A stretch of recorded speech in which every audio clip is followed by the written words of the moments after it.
No, you're not allowed in Whitehall to stop. We're not allowed to cross road.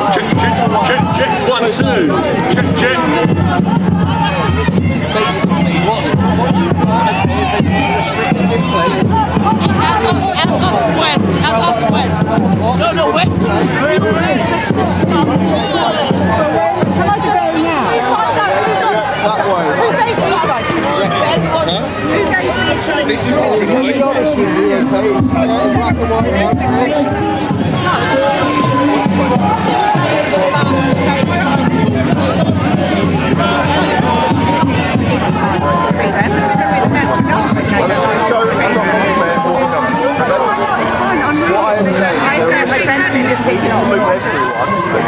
I'm asking. And I don't know.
speaker of today's demonstration is here representing the Palestinian Forum in Britain, one of the co-organisers of today's demonstration. Please give a warm welcome to Faris. Bismillah ar-Rahman ar-Rahim. Finally, after 15 months of genocide, tomorrow at 6:30 a.m. a ceasefire will finally commence. Now, some will say that Trump is the reason that this ceasefire is happening. And it might be true that Trump put pressure on the genocidal maniac Netanyahu. But there would be no pressure if you stayed silent. There would be no pressure if you stayed silent and didn't share and didn't like the videos and share the posts. There would be no pressure if you stayed at home this last 15 months. So this is not a victory for Donald Trump. This is a victory for the Palestinians, and this is a victory for humanity.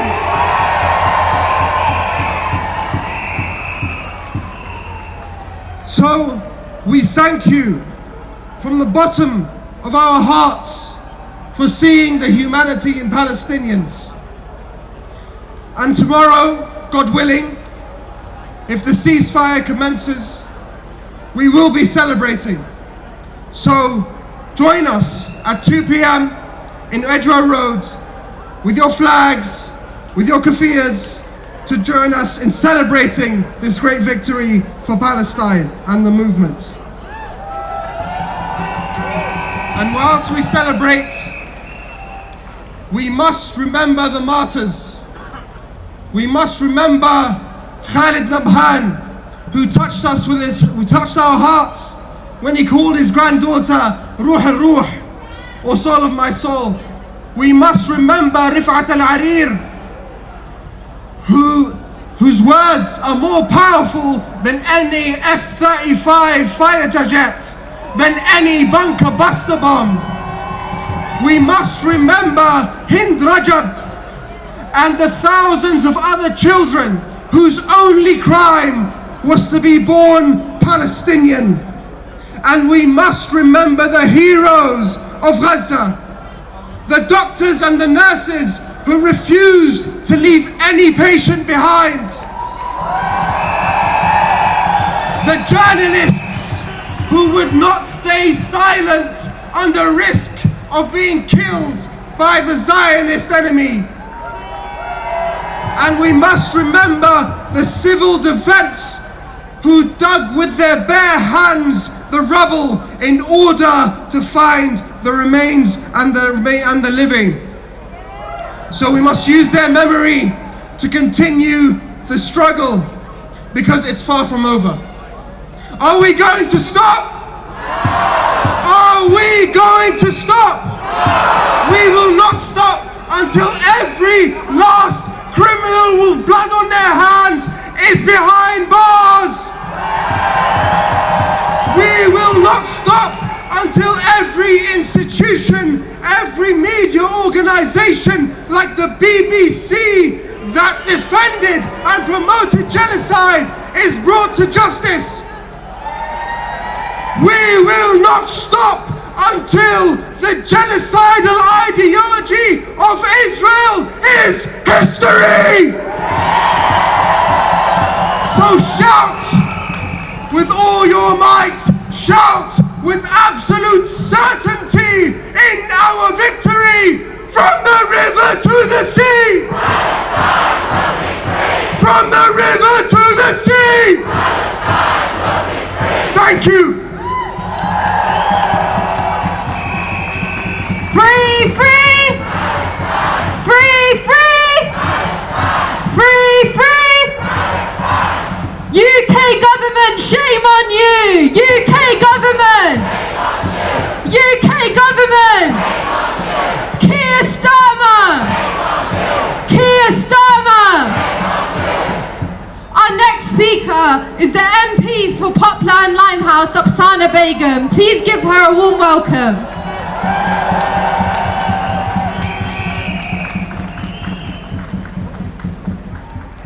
Over 46,000 people have now been killed. Newborns and infants are freezing to death. And 15 months on, a ceasefire has been declared, yet the bombardment continues. The targeting of civilians and civilian infrastructure continues. These are the actions of the UK's close and staunch ally. And that is why we continue to come together to say, not in our name. We know that the best way to ensure that aid is delivered in Gaza is a ceasefire. And we know the best way to secure a ceasefire is to stop the supply of arms. No matter the spin or doublespeak, no matter the censorship and the denial and the bias of the political establishment, the majority of people in our country know full well that it's the UK's and US foreign policy interests that are being pursued with an utter disregard for Palestinian life. This chilling complicity will never ever be forgotten. And we will never stop coming together like this until there is justice, until there is full accountability,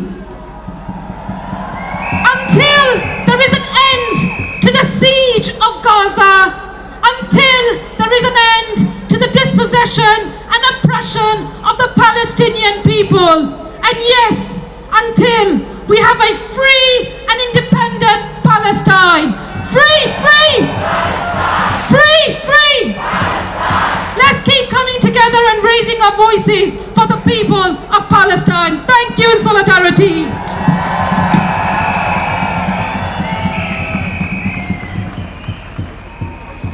From the river to the sea. Palestine will be free. 1, 2, 3. 1, 2, 3. The people united. The people united. The people united. Our next speaker is the General Secretary of Equity, who has consistently called for a ceasefire and has recently voted to affiliate to the Palestine Solidarity Campaign. Please welcome Paul Fleming.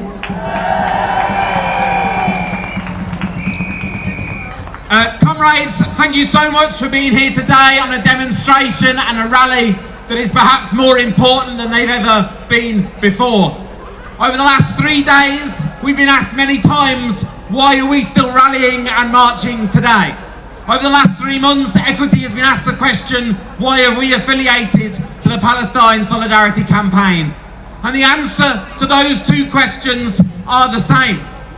Because we are not here to be opposed merely to genocide, to be opposed to apartheid, to be opposed to oppression. We are here because we stand for something. We stand for peace, for joy, and the right of the Palestinian people to be artists and to be free. That battle and liberation of the Palestinian people does not end with a ceasefire. As welcome as a pause may be, it will only end when they have a free and independent Palestine, where every single Palestinian man, woman and child can live without fear and in a full expression of who they are. Equity as a union, it's sometimes asked, surely what your people do isn't really work. Surely what your people do is a fantasy. But the opposite is incredibly true. Out of 50,000 artists that we represent, actors, stage management, directors, designers, choreographers, clowns, circus entertainers, they know that their job is to reflect back to the world the material reality of how it is, to give them an interpretation of the truth that we can all understand. When a genocide is a genocide, we call it such. When apartheid is apartheid, we call it such. The job of our members is to do that, and their job is to do that in relation to Palestine as much as anywhere else in the world. There is a simple material reality about what the Palestinian people have the right to expect. Peace, freedom, joy, and the right to be artists. The motto of equity is to demand for all working people that they can be artists, that all artists have a dignified working life, and that all people have equity. Solidarity, comrades. Free, free! Free, free! Free, free! Free, free! Right, sorry about the mic. Our next speaker is a journalist and writer who recently released an exposé revealing how coverage at the BBC is systematically biased towards Israel and accurate reporting on Palestine is actively being censored. Please give a warm welcome to Owen Jones.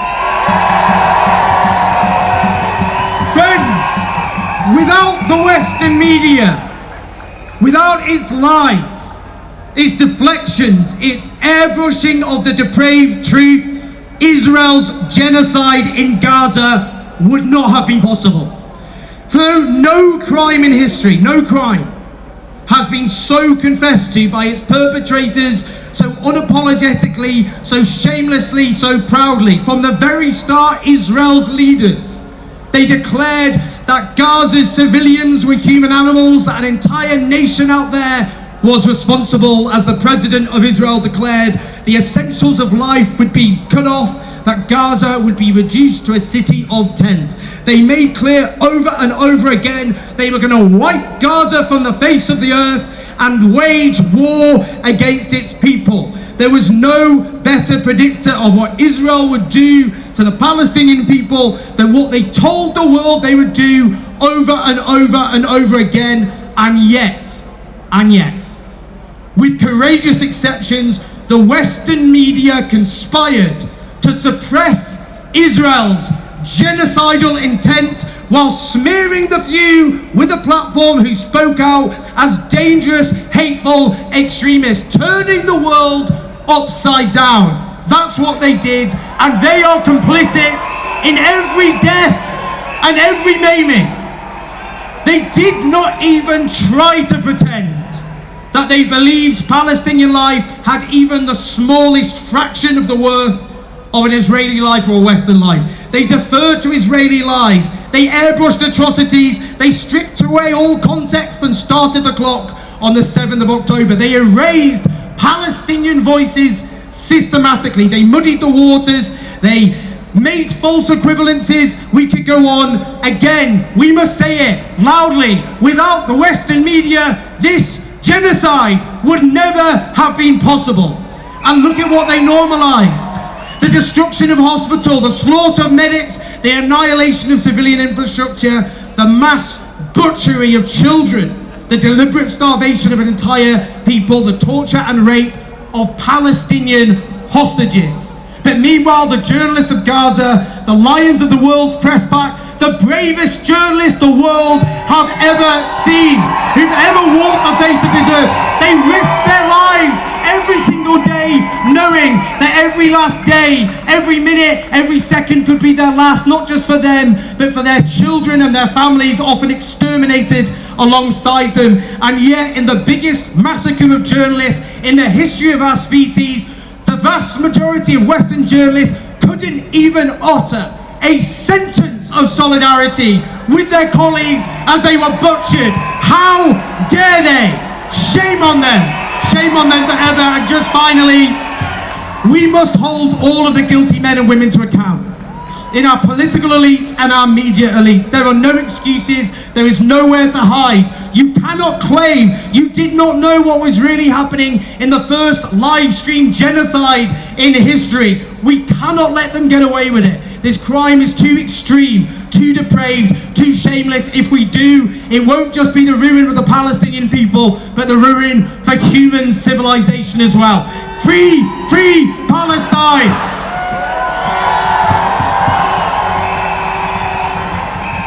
Free, free! Free, free! Free, free! From the river to the sea! From the river to the sea! Stop arming Israel! Stop arming Israel! Free, free! Free, free! Our next speaker is here representing Stop the War, which is one of the co-organisers of today's rally. Please welcome Lindsay German. Thanks very much. Tomorrow we have the ceasefire in Gaza that we've all been demonstrating for 15 months. And everybody must celebrate at least this brief pause in the brutality meted out to the Palestinian people. But we all know that the level of destruction is horrific. Every hospital, every school in Gaza are destroyed. 1,000 health workers dead. Hundreds of journalists dead. That is the fault of the Israelis. But not just the Israelis alone. Our government here in Downing Street, Joe Biden in the United States, and all the people who have said that Israel has the right to defend itself, just as Keir Starmer and David Lammy has repeatedly said, they have blood on their hands. They have the blood of tens of thousands of Palestinians on their hands, because everybody knows this ceasefire could have happened months and months ago. And it didn't, because they backed Israel against the Palestinians. They allowed these war crimes. They allowed the genocide. And not just the governments. We wanted to march on the BBC today. And as Owen has just said, the BBC is complicit in telling lies about Gaza. It's complicit in backing the Israelis over Gaza.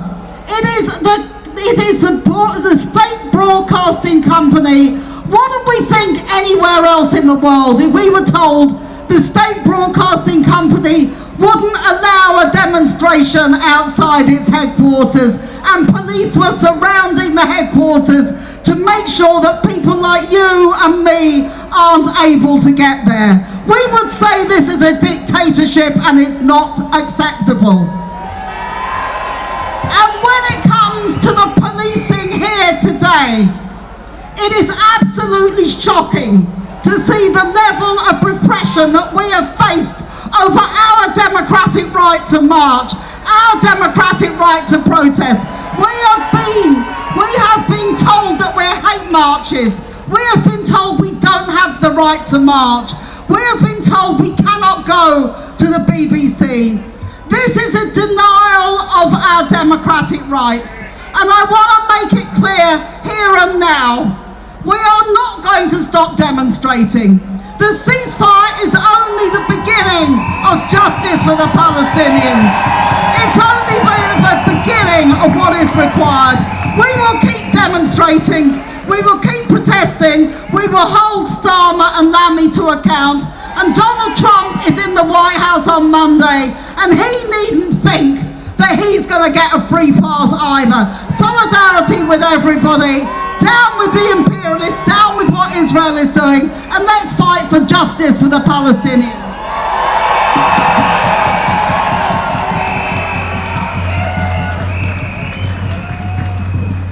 From the river to the sea! From the river to the sea! From the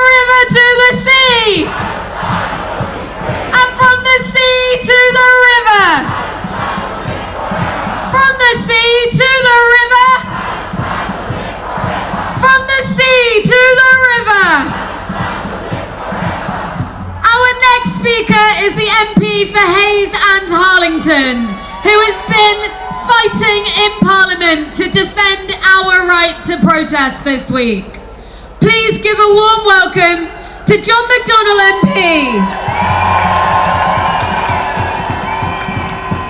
I just want to, I've been on virtually, I think, every demonstration, and every time I've spoken about the children of Gaza. This week we've seen the reports of those children, some of which are frozen to death, and others are dying of malnutrition. So yes, we welcome this ceasefire, of course we do, and we'll be working for a lasting peace. But I just want to say this peace wouldn't have been brought about if it hadn't been for the mobilization of people like you across the globe. So I just want to say this. Often we don't thank people enough, but I want to say this. Thank you for the privilege of marching alongside you over this last 15 months. Thank you. I want to say a special thanks to our comrades and friends in the Jewish bloc who've marched alongside us no matter what. I want to thank those trade unions that have stood with us. On Monday I will be visiting some young women from Palestine Action who are in prison as a result of the protests that they undertook. The anti-terrorism laws were used against these young women simply because they campaigned for peace. I want us all to send them a message of solidarity today, that they hear in their prison cells where they're detained. I want us to thank those journalists who courageously have worked so hard to report on the war crimes that have taken place, and yes, condemn those in the BBC who've distorted the news to us. Can I say finally as well, just this, I want to thank one person, a hidden hero in this campaign, and he won't like me mentioning it. I want to thank the General Secretary of Palestine Solidarity Campaign, Ben Jamal, for all the work he's done. We are not going away. We are not standing down this campaign. We will continue until we secure peace, but above all else, justice for the Palestinian people. Solidarity.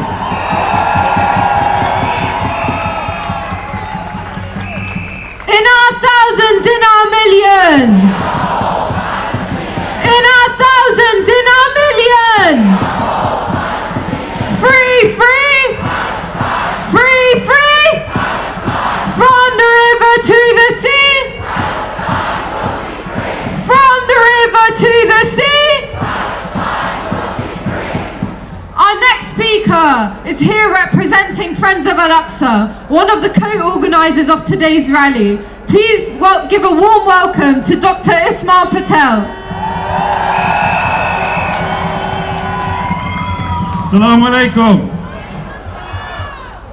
Friends, we stand here today with a glimmer of hope in our hearts. A ceasefire deal has been agreed. However, we have to be cautious and embrace this moment with trepidation. As we continue with our fight, we must understand that what we have in front of us is a great struggle that has to continue. Your coming out here has been pivotal to ensure that ceasefire deal. Let's not be mistaken. If it wasn't for you coming out week in and week out, it would have been possible for Starmer to get his way and make sure that food has been stopped to the people of Gaza. They would have no electricity and no water. If it wasn't for you, it would have not been possible for the ICJ to prosecute Netanyahu. If it was not for people like you, it would have not been possible to bury the lies from the BBC. You have exposed all that, and for that, let me thank you for coming out, and it is your work that should continue. My friends, as we note, we find ourselves in a very difficult position. not only the government, the pro-Israeli lobby, the BBC, but unfortunately now the police is even denying us our freedom to march, our freedom of expression, our freedom to demand justice. We must not stop. What we have achieved so far is a milestone which means that if it was not for us, Gaza would have been wiped out. There'd be no people in Gaza left. And therefore we need to continue. And we need to continue to demonstrate. We need to continue to boycott. We need to continue with our campaigning. So let nobody intimidate us. And we will return back and demonstrate and exercise our right for justice, for freedom, and for peace. Friends, we have shown that our collective strength is greater than that of government and Stama. And let's show that our collective strength can bring about peace to the Palestinians and justice to the world and to champion humanity. Thank you very much, my friends. Continue with our work and continue for freedom. Free, free! Free, free! Free, free! Thank you very much. In our thousands, in our millions! In our thousands, in our millions! In our thousands, in our millions! And across the world, in our millions, in our billions! Our next speaker is here today representing the Muslim Association of Britain, one of the co-organisers of today's rally. Please give a warm welcome to Ragar Alti. Brothers, sisters, friends, Assalamu alaikum, peace be upon you all. We stand here less than 24 hours from the ceasefire in Gaza. For the people of Gaza, this means they can finally bury their loved ones and search for those still trapped beneath the rubble. But until that moment arrives, Israel's onslaught continues with brutal intensity. Bombs rain down on homes, schools and hospitals. Refugee tents remain targets. Entire families are wiped out as the world watches in silence. This is not the behavior of a state seeking peace. It is the calculated destruction of a people. It is enabled by governments that arm and shield Israel while refusing to demand accountability. The world must not look away. Every bomb dropped, every life lost in these final hours is a stain on the conscience of humanity and a damning indictment of those complicit through silence and inaction. For us, this ceasefire must be a moment of recommitment, a renewal of our struggle for liberation. We demand an end to the genocide and the systems that allowed it to happen. That means we must fight to dismantle apartheid and administrative detention and bring down the entire settler colonial regime. Accountability is not optional. We will not forget our government's complicity, its arms sales, diplomatic cover, and deliberate inaction. Those who facilitated this violence are accomplices to oppression. We will not rest until they are held accountable. We know, they know, as the entire world knows, that Gaza will rebuild, Gaza will rise, Gaza will flourish. In the face of the world's most advanced military machine, Gaza stood unyielding. It endured relentless bombing, siege and brutal silence from the world. Entire neighborhoods were obliterated, families erased, children robbed of their futures. Yet Gaza did not fall, it did not break, its people refused to surrender. They stood tall, a defiant force that shook the world, a testament to the unyielding spirit of a people who faced annihilation and declared with their survival, we are here to stay. This moment today is for Gaza. Their victory, their resilience is our pride. Gaza is not just a place, it is the living, breathing embodiment of hope.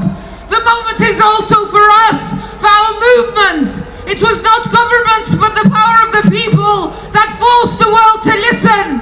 This victory proves that when we stand together, when we stand united in purpose and conviction, no system of oppression can withstand the force of our collective will.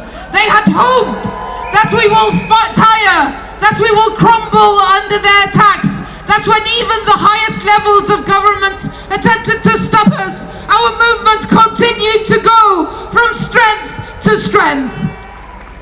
Holocaust Memorial Day is just a week away on the 27th, and it brings back memories for me. I was 7 years old when Germany invaded and occupied their unreliable ally Hungary in March 1944. This makes me 87 years old now, but my memories of the hiding as a hunted Jew on false papers and utter devastation of the climatic fighting around us between trapped German army and the Red Army is still crystal clear memory for me today. I see the burnt out cars, tanks, dead horses and human bodies, abandoned ammunition, helmets strewn about, burnt out buildings, mountains of rubble and broken glass everywhere. Just like tragically destroyed Gaza is looking today. Only our area where we were hiding with false names and papers was much smaller. It was the Royal Castle district on the Buddha Hills where the climax of the siege of Budapest was played out. I now think of it as Gaza in miniature. There was even the same sadistic inhumanity at work in targeting hospitals. There was the massacre of the nearby Mary Street Jewish Hospital, and another one not too far, carried out by the Hungarian fascist Arrow Cross, when they executed doctors, nurses, patients in the courtyards, systematically in pairs, several hundreds of them. This was in January, February 1945, with the war and the battle for Budapest was clearly lost, and this was a last desperate, senseless eruption of sheer racist hatred. Meanwhile, during this total siege for a few months, there was no water, only snow to melt, no electricity, fuel, or no bread, and candles became a kind of currency. Then came the happy anarchic liberation, never again to the cruel past.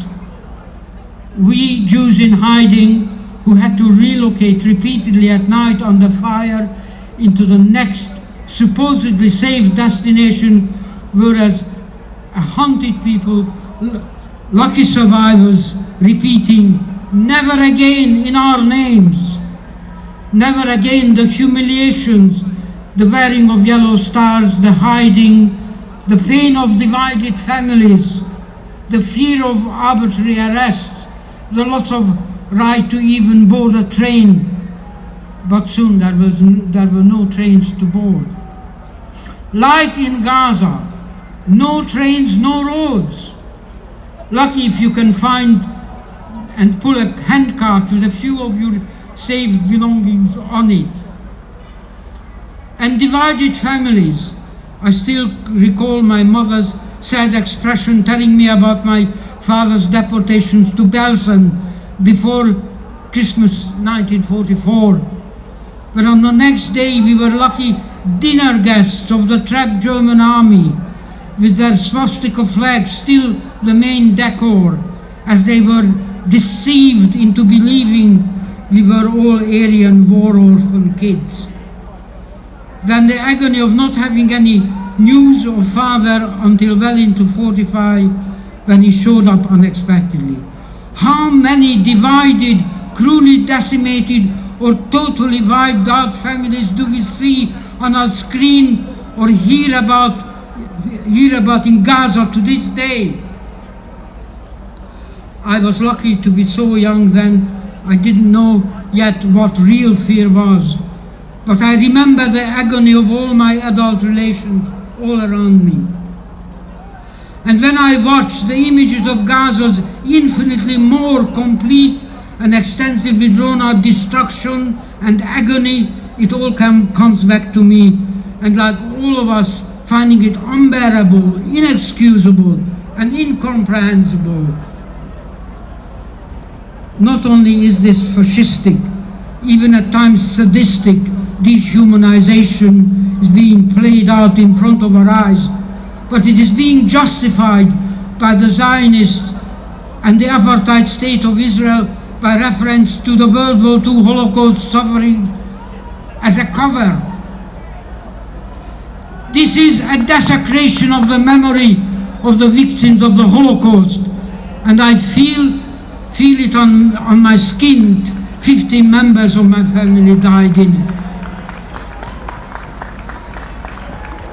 The bombing and starving, genocidal massacre perpetrated by racist apartheid Israel is simply fascistic, and the comparisons with actions of German fascism of World War II should not be taboo anymore.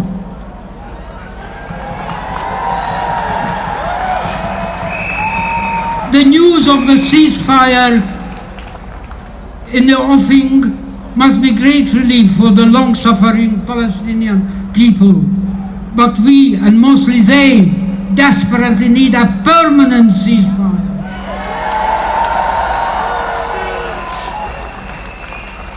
We can't have any future repeat of the mowing of the lawn, any return to bombing or destruction of any heroic reconstruction. The Palestinian people deserve to live in a truly democratic state where all religions are none, all ethnicities have equal rights. As a first step, the UK should immediately recognize the Palestinian state. We still have to struggle against false propaganda and false accusations from the racist right and Zionist forces, as they still label our expressions of solidarity and love hate marches and unsafe areas for Jews. We Holocaust survivors and descendants, together with a good thousand of socialist Jews, prove the opposite with our constant presence. We display our placards, show who we are, our solidarity, and say again that not in our name, and receive warm welcome and love in return every time. Free, free Palestine! Free, free! Free, free! Free, free! In our thousands, in our millions! Our next speaker is an actor who you may recognise from recent series of The Crown. He is also a steadfast supporter of Palestinian rights and freedom. Please give a warm welcome to Haled Abdullah. Thank you. I first want to say thank you to Stephen. It's a huge honour to speak after you. Thank you, Stephen. Tomorrow has come, or so they say. Tomorrow, phase 1 of this ceasefire begins. It remains to be seen if the ceasefire will hold, or if the blood shed since it was announced augurs what it will become. But still, we will have cause to celebrate, whatever its shape, for the respite in this genocide, for the return of hostages, for the release of prisoners. But while we do so, we must be clear. Tomorrow is already yesterday's nightmare. A ceasefire is normally a situation in which warring parties return to peace when the bombs stop falling.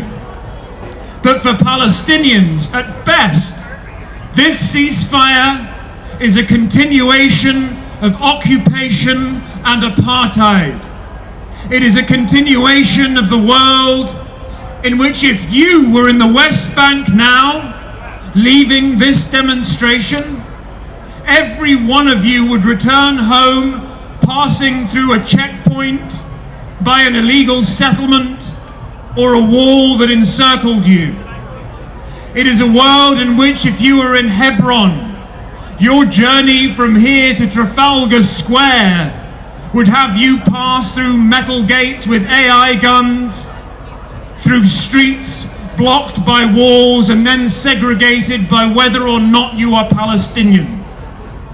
It is a world in which, if you came by car, your occupier would travel on fast roads and you would not. All while the forms of surveillance and control of your resources by the people who have occupied you for 57 years continues after the nightmare of the past 15 months. And if you're in Gaza, just imagine yourself watching Trump's inauguration on this day they've been calling the day after since this genocide began. You're still under siege, you're still under occupation, your home has been obliterated, family of all ages have been killed in the most gruesome of ways, you've been displaced multiply and intergenerationally, you live in a strip of land with healthcare in ruins, 90% of schools damaged or destroyed, every university flattened, and where they're saying it will take 15 years to clear the rubble, let alone rebuild. Perhaps for you, a ceasefire is simply a moment to grieve the unfathomable loss of more than 46,000 human beings without drones circling above you. This is the best of all possible worlds.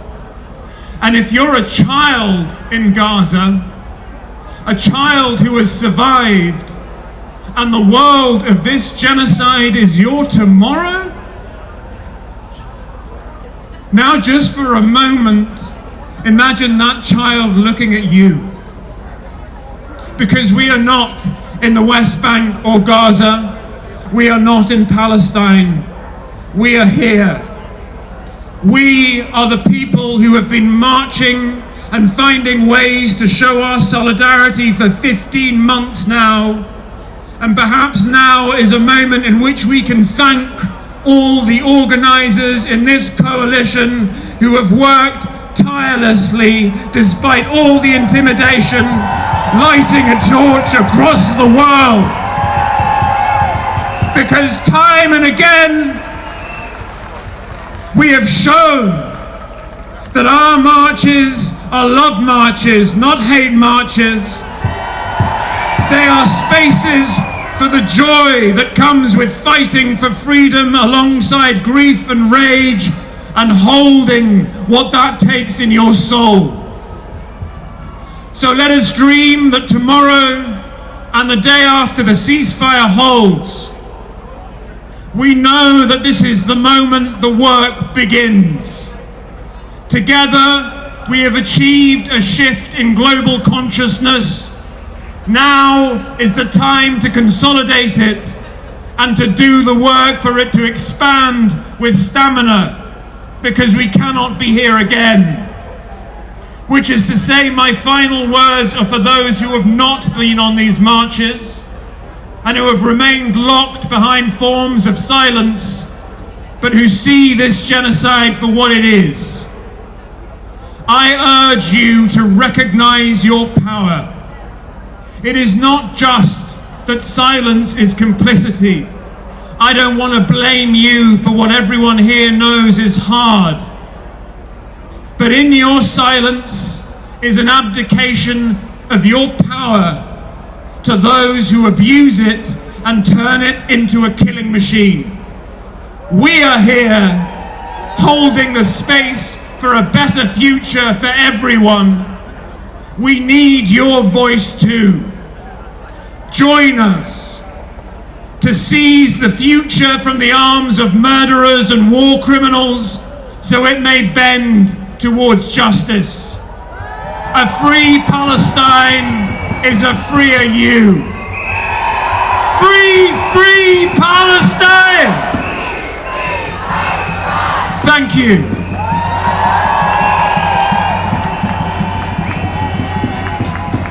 Free, free! Free, free! In our thousands, in our millions! In our thousands, in our millions! Our next speaker is here representing the Campaign for Nuclear Disarmament, one of the co-organisers of today's rally. Please give a warm welcome to Sophie B. Thank you. The ceasefire is an absolutely huge breakthrough. Finally, an end to the horrific slaughter of the Palestinian people in Gaza. But hundreds of thousands are on the brink of starvation and need urgent medical attention. So food and medical aid must be let in now before thousands more die. Whilst Israel has now signed the deal, we must do everything possible to keep up the pressure to make sure it actually happens, and in all its phases. From the release of hostages, all hostages, including the thousands of Palestinians, including children held by Israel, right through to the reconstruction of Gazan homes, hospitals, universities and schools. The entire Gazan society must be rebuilt. Ultimately, there has got to be justice for the Palestinian people. And this means recognition of the state of Palestine. It means holding Israel to account for genocide. It means holding the US to account as its key financial and military backer. Of course, for its total and utter failure to stop the slaughter. Because we know an identical ceasefire deal was proposed in the summer, but the US totally failed to pressure Netanyahu, condemning tens of thousands more Palestinians to be killed. And it means holding the British government to account for its complicity in this genocide. We will not let Keir Starmer and David Lammy hide behind their obscene words of condolences now. While all along they have approved the surveillance flights, the arms sales and defended Israel's war crimes. We must campaign to ensure this ceasefire isn't just a pause before Trump gives military backing for even greater land grabs by Israel and even greater slaughter. And we know Trump has Iran in his sights. Finally, I wanted to thank everyone here today. It is an absolute privilege to be part of this incredible solidarity movement. Let us continue to take inspiration and strength from each other, unified in our horror our outrage and our determination to secure justice, peace and sovereignty for the Palestinian people, because they need our support and solidarity now more than ever. Free! Free! Free! Free! Thank you.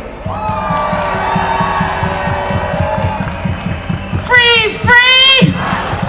Free! Free! Free! Free! Our next speaker is the Assistant General Secretary of the RMT, whose members and leadership have always stood on the side of justice for the Palestinian people. Please give a warm welcome to Eddie Dempsey. Solidarity to you all, brothers and sisters. Solidarity from the RMT Union. My voice is a little bit hoarse, you'll have to forgive me. I've got a couple of very short messages for you. The first one is, now that we've finally got sight of a ceasefire, doesn't mean that we will disband and drift away, because we've seen ceasefires broken before and there's still a long way to go until we finally get justice for the Palestinian people. So we'll celebrate the ceasefire, but we're going to stay united because there's still a job of work to be done. The second thing that I want to say to you all is, over tens of national marches, hundreds of local protests, we have been a peaceful movement. We have been a peaceful movement for justice. And what we've seen today, the restrictive policing of this demonstration, is a symptom of what we've seen more broadly in this country, a clampdown on all of our civil rights to dissent, all of our civil rights to protest, and all of our civil rights to have a political voice. It happened to us in the trade union movement, when we beat the government on the picket lines, when we beat the government in the court of public opinion. They went to the law to try to criminalise dissent against poverty.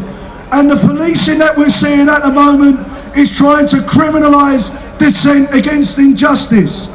The fight for a free and peaceful world and the fight for workers' rights is the same fight.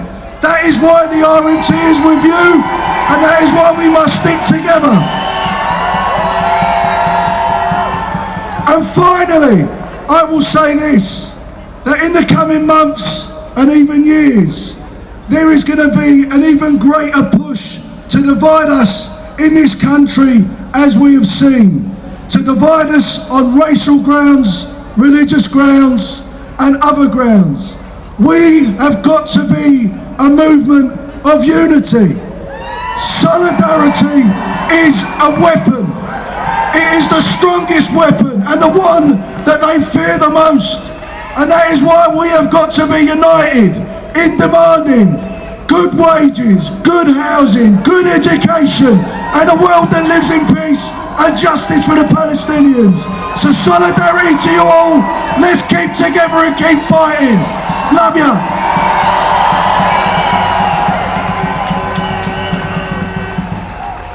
Our next speaker is a young Palestinian activist who gave West Streeting a run for his money at the last general election. Please put your hands together for Leah Muhammad.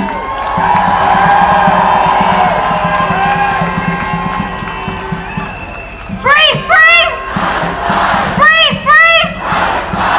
Sisters and brothers, the past 15 months will haunt us forever.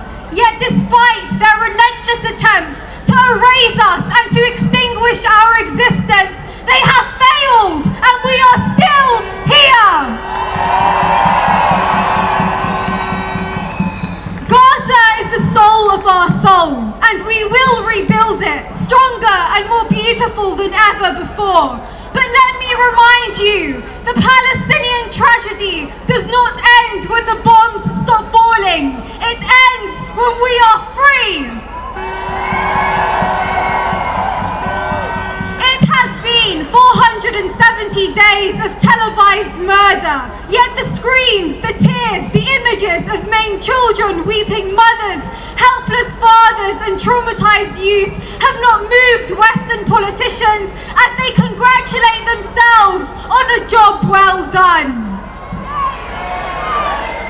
This past week, both Keir Starmer and David Lammy have shown us they care more for Israeli propaganda than the humanity of Palestinians.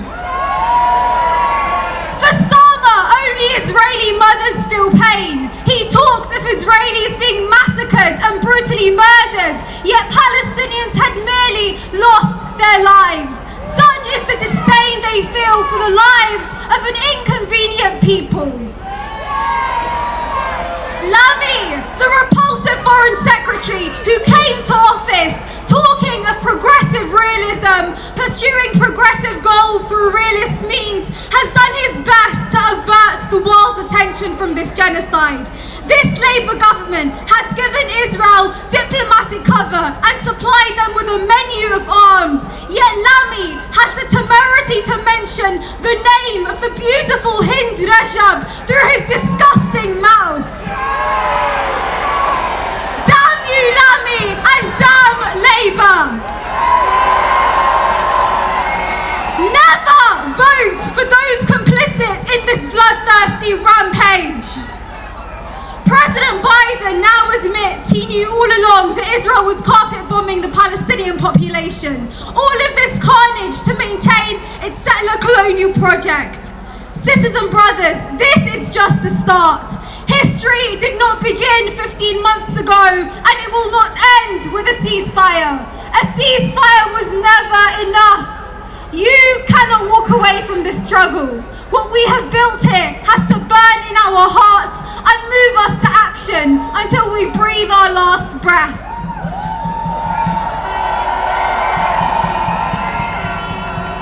I am not now nor never going to allow the genociders in the Labour government, the US administration, nor the European Union to get away with this, and nor must you. Israel will continue as long as enablers in Downing Street, Washington and Brussels allow it to. This is not the moment to rest. Let's bring down this system of injustice. Ceasefire today, liberation tomorrow. Free, free! Free, free! Free, free! Thank you! Free, free! Free, free! In our thousands, in our millions! In our thousands, in our millions! And in our millions, in our billions! Our next speaker is the independent MP for Islington North. Please give a very warm welcome to Jeremy Corbyn!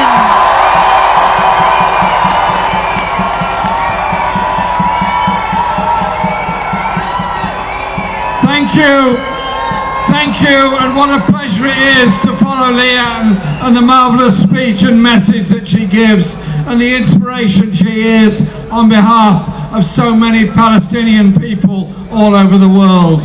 Thank you to everyone being here today, being here on all the demonstrations, and thank you to all the organisers that have put them all together, because these things don't happen by accident. And I know the cost and hardship for so many people here, travelling from so many parts of the country to be here today and on so many other occasions. This is the 24th national demonstration we've held, and there's going to be a lot more demonstrations, because this ceasefire is obviously a step forward in the sense that the killing will stop. But even since it was announced, 100 more people have been killed in Gaza, more people have been arrested on the West Bank, and the occupation of the West Bank continues. And our demands that we've been making constantly in all these demonstrations are of course in solidarity with the Palestinian people, but they're also demands on the government of this country. One, stop supplying arms to Israel. And stop hiding behind the idea you cannot separate out those parts of F-35 jets that go to one place with those that go to Israel. Yes, you can if you want to do it. And the ICC, International Criminal Court, and the ICJ, the International Court of Justice, have met and decided in terms that Netanyahu is a war criminal and should be arrested, and that the acts of genocidal nature have been committed by the IDF in Gaza. I've said this before and I'll say it again. That means that those countries that supply the weapons that commit those war crimes are themselves knowingly complicit in war crimes against the Palestinian people. And so our demands continue. Our demands continue for the immediate withdrawal of all IDF forces from Gaza. Our demands continue for an end to the occupation of the West Bank and of the settlement policy. Because as long as that continues, the Palestinian people are not free. And so, in the reckoning that's now following, the 45,000 and thousands more who've lost their lives, forget the idea that they're going to be not remembered. We will never forget those that lost their lives as a result of this bombardment. The horror of children dying in hospitals, the horror of the way that wholly innocent people were bombarded by the IDF and continue to be so. The reckoning is going to be in the judgment of those people that committed those war crimes.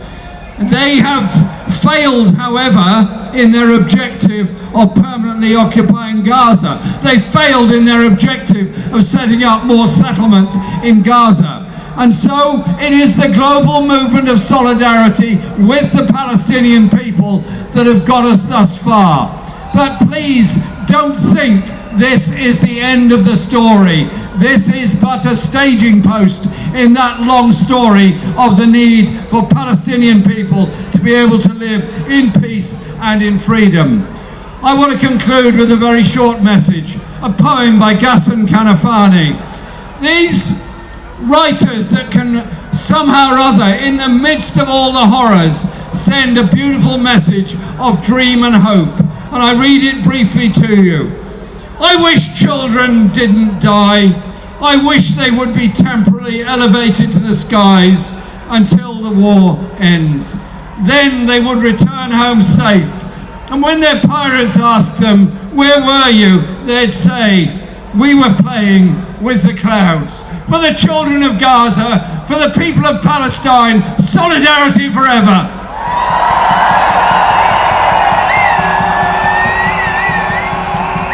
One, two, three, four. 5, 6, 7, 8. 1, 2, 3, 4. 5, 6, 7, 8. Israel is a. Israel is a. Israel is a. Free, free. Free, free! Our next speaker is here representing thousands of Jewish people and who have joined the Jewish bloc on all of the demonstrations. Please give a round of applause for Miriam.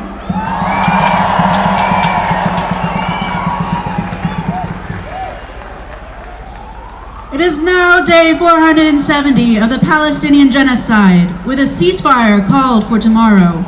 But we who have been marching with the Palestinians and the Palestinians themselves know that that is not enough. We anti-Zionist and diasporic Jews know that a ceasefire is not enough, and our work is to ensure that Palestinians can truly reach liberation and can live a viable, self-determined future. So we call for an end to the funding and arming of Israel. We call for immediate withdrawal from Gaza.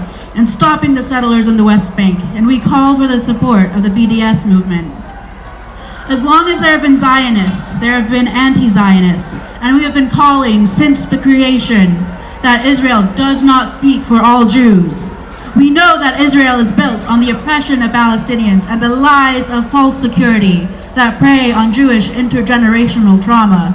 We Jews who reject the state of Israel are committed to staying in the diaspora to fight for collective liberation. And we are not some marginalized community. I stand here on the shoulders of great anti-Zionist Jews who have come long before me. And I come from a proud, working class, anti-Zionist Jewish family where I was always taught that never again truly means never again for everyone. And thousands of Jewish people across the world have demonstrated that Israel does not speak for us. We have numbers in our thousands on these marches in the Jewish bloc. Our petition to the Met Police was signed by over 1,000 of us calling out their usage of anti-Semitism and an imaginary threat to Jewish freedom of worship to ban us from assembling at the BBC. When we know these marches are rooted in solidarity and liberation. We are also calling out the BBC for systematically minimizing Palestinian deaths, justifying Israeli action, and using the Jewish community as a political shield. We Jews say, not in our name. So what does ceasefire actually mean when the Israeli occupation forces are still bombing Palestinians and encroaching on Lebanon? Peace for the oppressor means maintaining the status quo. Peace for the oppressed means liberation. So who do we stand with, the oppressor or the oppressed? Judaism is the religion of the oppressed. It is in our very nature to overturn the systems that exploit, oppress, and enable genocide. So it is an honor to march alongside all of you today. And with all of our hearts and souls, we say, free, free! Free, free! From the river to the sea! From the river to the sea!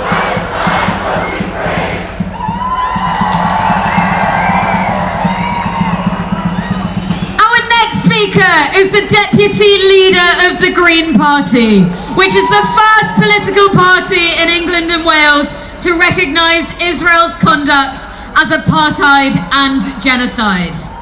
Please give a warm welcome to Polanski.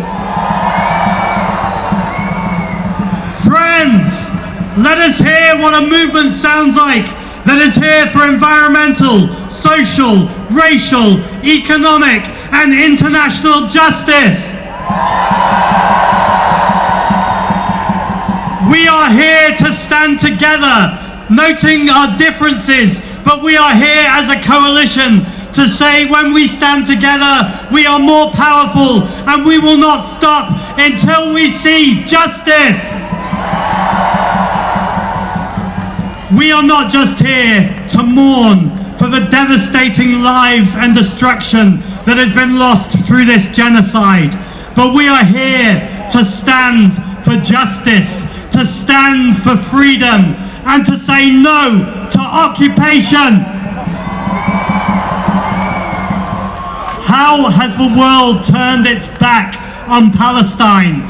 How has the UK government still been selling arms to a country engaging in a genocide? And how are we still stood here so long later saying this must end? But we will stand here. We will continue to stand here until we see there are no more bombs in the sky, there are no more soldiers in the streets, and we will see a free Palestine. I and the Green Party stand with you. London stands with you. The world stands with you. Because at this moment of hope, and let us be clear, a ceasefire is a hopeful moment. We must have the cynicism. We must have skepticism to see it through. But let us be clear, this is a moment of progress. But we will be watching very carefully. The world is watching. And we will not stop. We will not stop until we see a free Palestine. where we see a world that has come together, free of war, where we challenge injustice, and we know we will stand together. Free, free! Free, free! Thank you. Free, free! Free, free! From the river to the sea! Our next speaker is the director of the Palestine Solidarity Campaign, one of the co-organisers of today's rally. Please give a warm welcome to Jamal. Friends, I want to thank you all for coming today. Now, for 15 months, the Palestinian people have faced and resisted Israel's genocidal assault. We know that at least 65,000 Palestinians have been slaughtered in this genocide. And for 15 months, we have marched and we have rallied here in London and in towns and cities across the UK, and we have made as a central demand that there be a ceasefire for the slaughter to stop.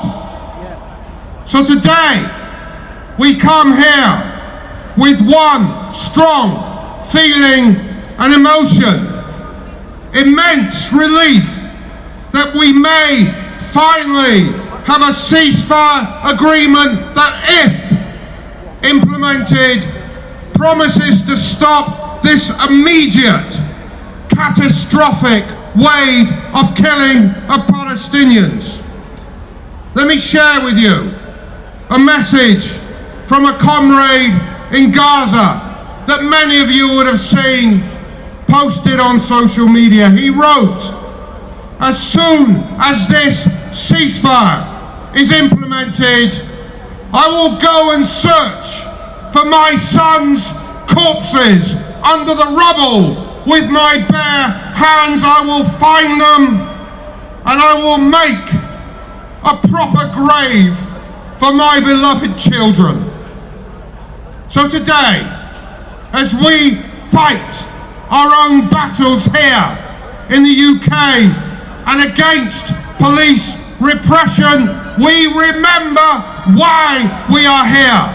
We remember and we center our minds on what the Palestinian people need of us, that the movement that we have collectively built of unprecedented strength and size remains united, remains focused on our ongoing and primary task, that we end the complicity of our government, our public bodies, our corporations with this genocide and with Israel's decades-long oppression of the Palestinian people. This did not begin on October the 7th. So we demand that our governments act to ensure that the ceasefire is implemented. We demand that Israel is held accountable for its crimes in the ICJ and in the ICC, so that Netanyahu becomes not a fugitive from justice, but a criminal in the dock in The Hague. We demand the complete lifting of Israel's siege on Gaza to allow the unhindered access of aid, and we demand that all of those illegally detained, including over 10,000 Palestinians held in prison or in the torture camps in Gaza, are set free and finally returned to their families. So friends, our task is not to demobilize, not to stand down, but to continue and to escalate, to continue all of our protests and our boycott and divestment campaigns. This week, Bristol Council became the latest to vote to divest from companies arming Israel. We salute all of those who campaigned for that victory. So we do not stop. And friends, you know the efforts being made by pro-Israel groups across the political establishment to suppress this movement and our right to protest. You know the lies that we are a threat to the Jewish people and to people worshipping in synagogues. You know the truth that today, as on every demonstration, we are joined again by thousands of Jewish comrades. And you know the truth. This is not a protest fueled by hate, and our marches have not been hate marches. These are protests fueled by the love that is at the heart of solidarity, a love of justice and a recognition that an injustice against anyone, anywhere, is an injustice against everyone. So when we have heard from our final speaker, I will come back and say a little more about our responses to this police repression. But for now, we salute the courage and the endurance of the Palestinian people in the face of 15 months of genocide and 76 years of oppression. And we remember 7-year-old Sidra Hassouna, blown from a home with such force that her body was left hanging like a piece of meat from a wall in Rafah. We remember the voice of 6-year-old Hind Rajab calling for help from the car in which she was left as the only surviving member of her family before she too was killed. And we remember Shaban Al-Dalou, burnt alive while still tied to his IV drip. We pray that this ceasefire is fully implemented, but even if it holds, we do not stop. We never stop until every brick in the wall of apartheid that imprisons Palestinians from the river to the sea, in Gaza, in Jaffa, in Haifa, in Ramallah, in Jerusalem, till every brick in that wall of oppression comes tumbling down and the Palestinian people are finally free from the river to the sea. From the river to the sea. From the river to the sea. Thank you.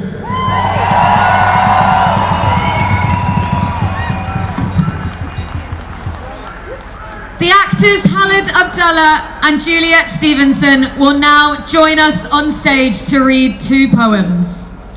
When they have finished, we will hold a 2-minute silence to remember all of those who have been slaughtered over 15 months of genocide and over 76 years of ongoing Nakba.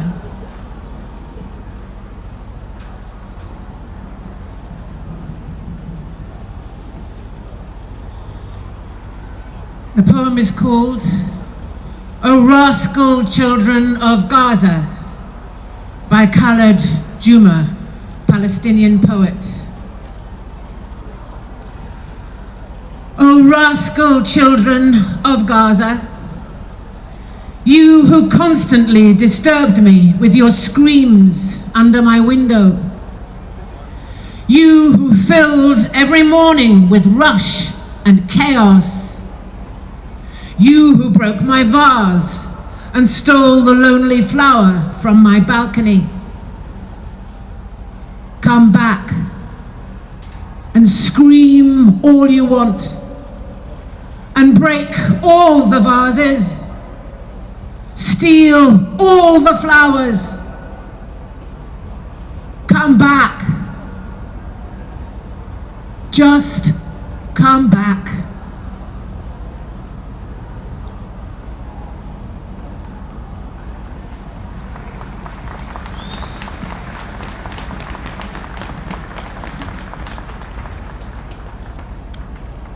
If I must die by Rifat al-Arir,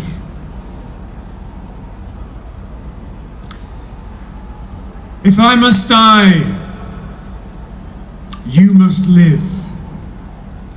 To tell my story, to sell my things, to buy a piece of cloth and some strings, make it white with a long tail, so that a child somewhere in Gaza, while looking heaven in the eye, awaiting his dad who left in a blaze and bid no one farewell, not even to his flesh, not even to himself, sees the kite, my kite you made, flying up above, and thinks for a moment an angel is there, bringing back love. If I must die, let it bring a hope. Let it be a tale. Thank you.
Thank you.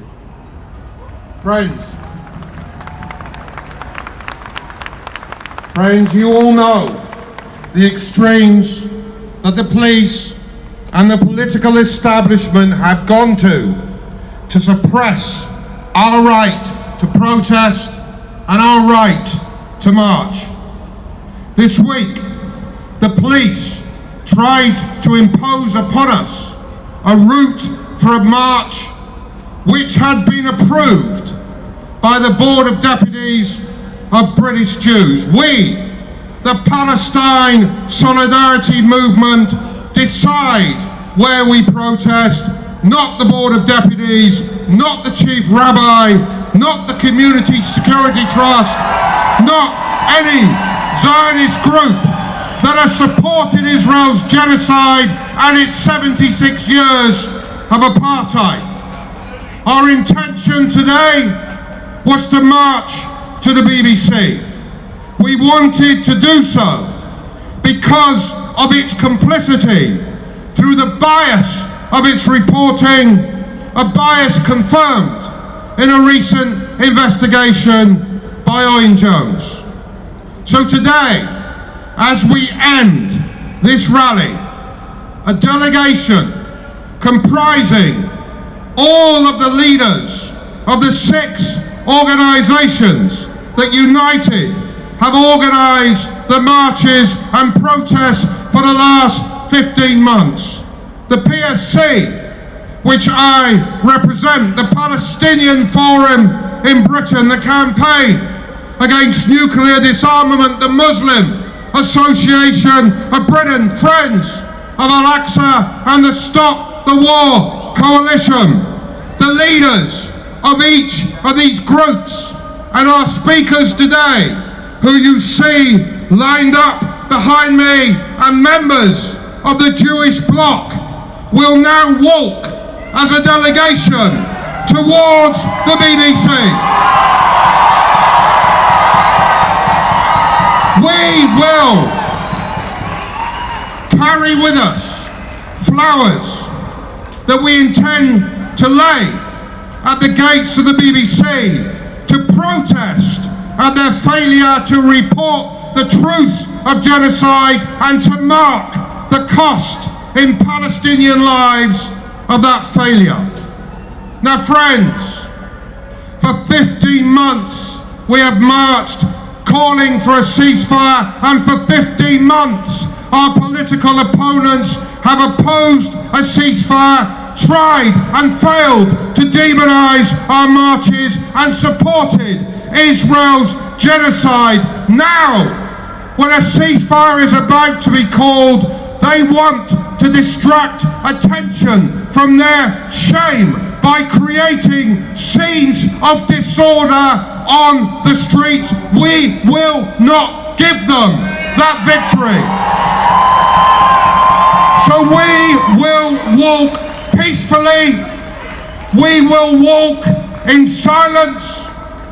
If the police stop us, which they probably will, we will lay those flowers at the feet of the police force to mark their complicity in supporting genocide by suppressing protest against that genocide. So we are going to walk now. I ask that as we walk towards you, you make a path for us so that we can pass amongst you. Thank you for being with us today. We do not stop.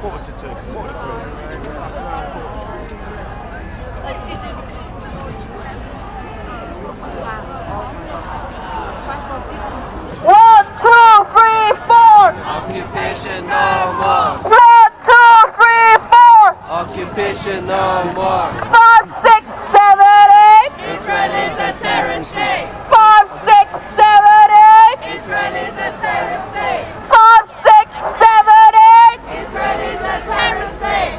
Israel is a terrorist state. Israel is a terrorist state. Israel is a terrorist state. Israel is a terrorist state.